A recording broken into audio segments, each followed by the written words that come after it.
Hey guys, and welcome back to another episode of Uh-oh, Sam watched a film again. Today we're going to talk about Hot Frosty, because if I don't, um, I might well and truly explode.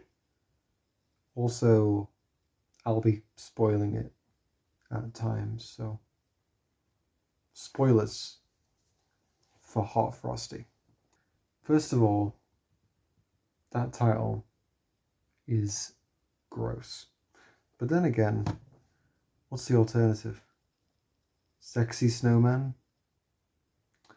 Melty Malone? Snowy McGee? I don't know.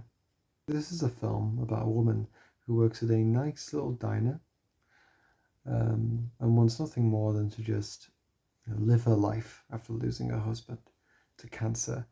So the last thing she wants is a new boyfriend, just by her friends insisting that she get back out there, completely dismissing whatever aspects of the grieving process she's going through. Just, get back on the horse, you'll be fine.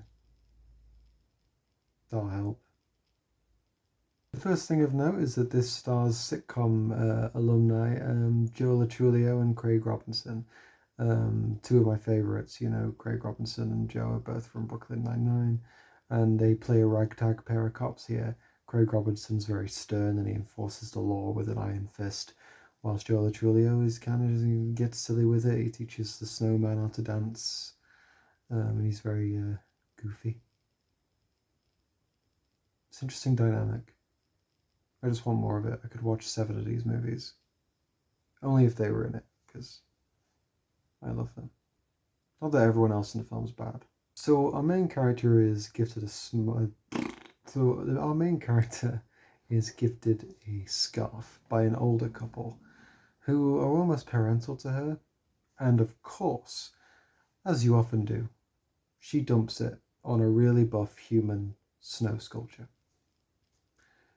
What better thing to do with a gifted romantic heirloom than, put it on something that'll eventually melt into a puddle, ruining the gift forever? Honestly, that sounds very rude to me. Can you imagine, you gift someone like a brooch or a scarf that means a great deal to you, and they just kind of stick it on a snowman? I mean, it's rude, right? Am I right? I don't know. You can't respond. Shenanigans and fish out of water scenarios play out as they often do, but honestly, the film doesn't focus much on the fact this man was just born. Probably a good thing they didn't focus on that, because I did. I focused on it for most of the film. The man is literally a baby. He is both incredibly new to the world and strangely knowledgeable. Like, he can learn immense amounts of knowledge about home repair. He full on fixes this lady's house, and he cooks delicious meals just from watching TV. And honestly, if it was that easy, I would be a pretty great dancer or a baker because of Strictly Come Dancing and Great British Bake Off. But sadly, the film has quite a self-aware, silly feel. For example, there's a bit where our leading lady bites the head off a gingerbread snowman in front of the personified snowman guy. He looks at her in horror. That was quite funny. It's very self-aware. It doesn't take itself seriously, and I think a film like this can't really, because it's an insanely crazy premise. Also, Craig Robinson and Joe Trulio are great, obviously. Without them, I probably wouldn't have thrown this on, but I'm very glad I did, because I'm a sucker for a good romance, even romances with questionable storylines. For example, this town is very, very, very, very willing to accept that this man is a snowman come to life. They just accept it. They're like, it's Christmas magic. He's a snowman, obviously. I mean, there was a snowman, and now there is a man. He transfer, obviously. What do you think his a twin who happens to look exactly like a snowman would pull this off? I don't think so. I don't think that's a thing.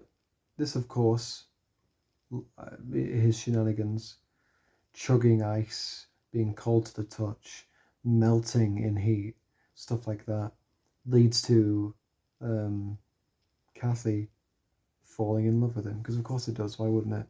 Hmm?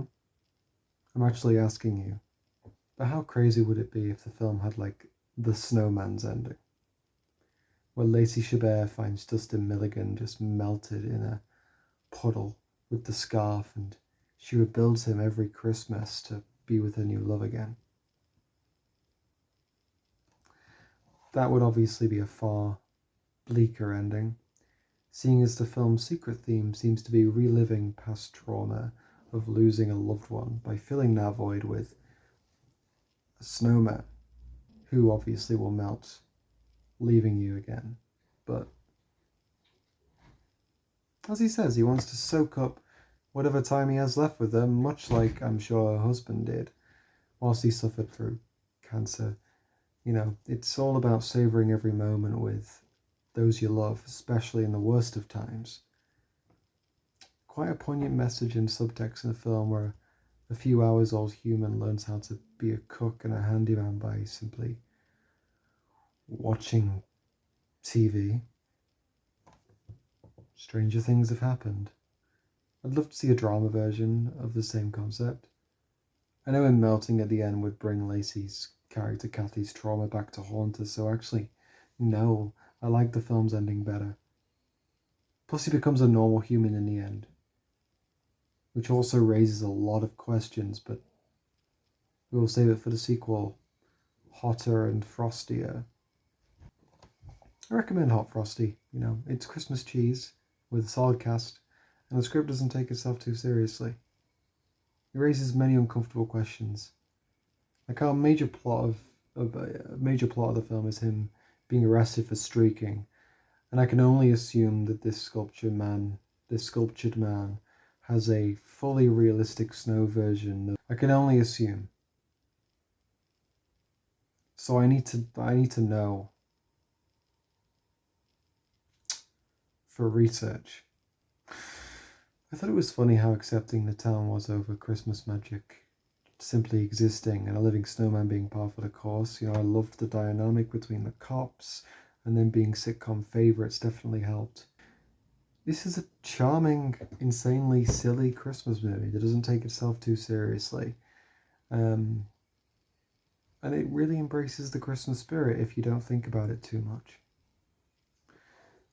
I'd give Hot Frosty 3 snowballs out of 5.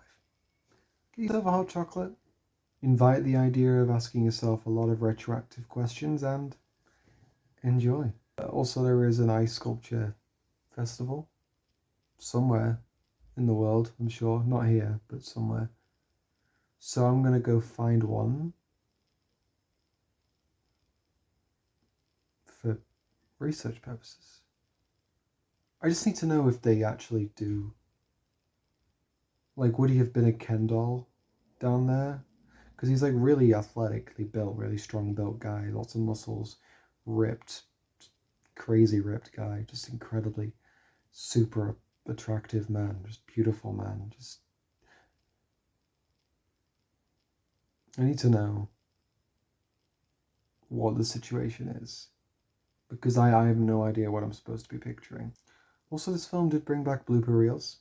Blooper reels are a great art form. I'm glad that was here.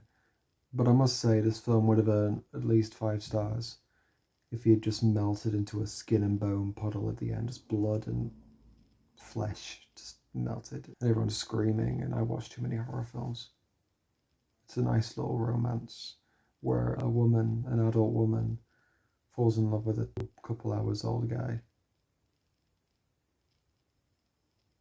who's made of snow.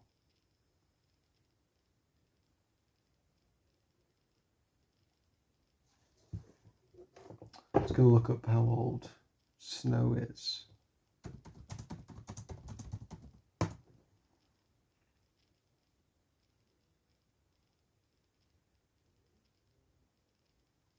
Inconclusive.